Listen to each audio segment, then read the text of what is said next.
Opération Tempête Galactique. Donc le gros pavé, je l'ai lu assez rapidement après avoir été confiné et en arrêt maladie. Qu'est-ce qu'on peut en dire? Donc déjà, ça bouche un gros trou de l'histoire des Avengers qu'on n'avait pas eu. C'est vraiment un beau pavé.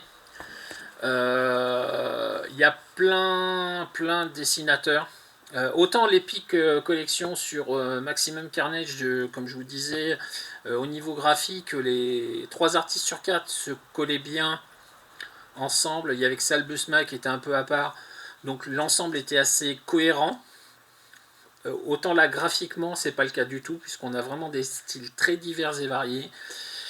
Et encore heureux que Panini a eu la bonne idée de mettre les couvertures pour séparer les épisodes. Parce que passer d'une page à l'autre sur des styles graphiques aussi différents, c'est violent. C'est violent. Après, bon, on est typiquement dans le style graphique des années 90, il n'y a pas de surprise à ce niveau-là. Il y a quelques artistes qui débutent là-dedans, donc il y a des noms assez connus, mais sur un niveau graphique peut-être moins évolué qu'on peut les connaître maintenant. Maintenant, l'histoire a 30 berges, hein, puisque ça date de 1992.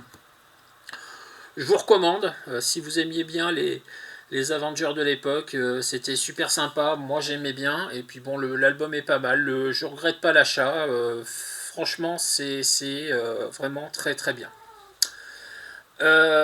Après, c'est pas là aussi c'est pareil, hein, c'est une histoire qui a 30 ans.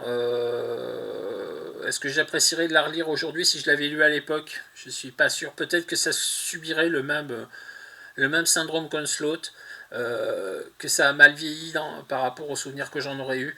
Là, c'est une lecture fraîche puisque je connaissais pas du tout et donc du coup, j'ai quand même bien apprécié la lecture. Voilà. À tout de suite.